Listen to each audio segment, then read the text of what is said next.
সিস্টেমকে চিরতরে বস্তাবন্দি করে বঙ্গোপসাগরে নিক্ষেপ করার জন্য আমাদের 2000 ভাই জীবন দিয়েছে। আমাদের আহত যোদ্ধারা তারা ক্লান্ত হয়ে যায়নি, তারা ঘুমিয়ে যায়নি, তারা এখনো জাগ্রত আছে।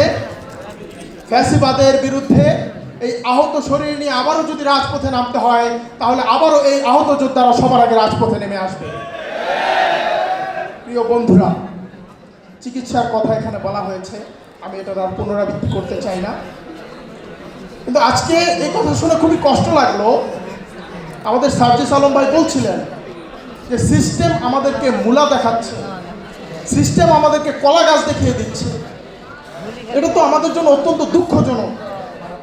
একটা অভ্যুত্থান পরবর্তী সময়ে এই অভ্যুত্থান তো শুধুমাত্র শেখ হাসিনার বিরুদ্ধে হয় নাই, এই অভ্যুত্থান শুধুমাত্র আওয়ামী লীগের বিরুদ্ধে হয় নাই, বরং বিগত 54 বছর ধরে বাংলাদেশে যে বস্তা পচা সিস্টেম তৈরি হয়েছে, এই সিস্টেমের বিরুদ্ধে অভ্যুত্থান হয়েছে।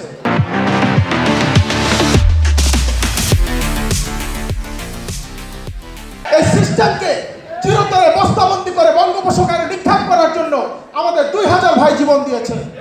আমাদের এই ভাইরা যারা অঙ্গহানি হয়েছে, এই সিস্টেমকে কবর দেওয়ার জন্যই তাদের অঙ্গহানি হয়েছে।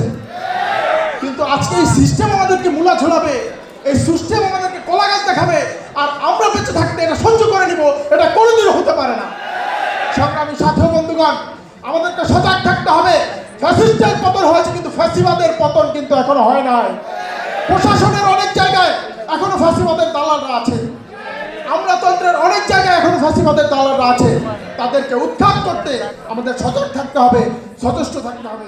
সংগ্রামী সাথী বন্ধুগণ, আমরা বলতে চাই যে বাংলাদেশে জুলাই গণঅভ্যুত্থানের পরে একজন রিকশাওয়ালা আওয়ামী লীগ, একজন কুলি আওয়ামী লীগ, একজন দিনমজুর আওয়ামী লীগ থেকে ধরে একজন পিএইচডিধারী গবেষক, ডক্টরেটধারী একজন আওয়ামী লীগের সাথে কথা বলে আমরা যেটা বুঝেছি, তাদের মধ্যে এই জুলাই গণঅভ্যুত্থানে যে হত্যাকাণ্ড তারা চালিয়েছে, এটা নিয়ে বিন্দু মাত্র অনুশোচনা তাদের মধ্যে নেই, বিন্দু মাত্র অনুশোচনা তাদের মধ্যে তৈরি হয় নাই। কিন্তু আজকে কেন এখন পর্যন্ত এই ফ্যাসিবাদের দোষররা তারা বুকে হাওয়া লাগিয়ে এলাকায় এলাকায় ঘুরে বেড়াচ্ছে, তারা সোশ্যাল মিডিয়ায় হুমকি ধামকি দিচ্ছে। আজকে তারা আহত পরিবারগুলো, আজকে শহীদ পরিবারগুলোকে তারা হুমকি ধামকি দিচ্ছে। এই সাহস আমাদের সহ্য হয় না।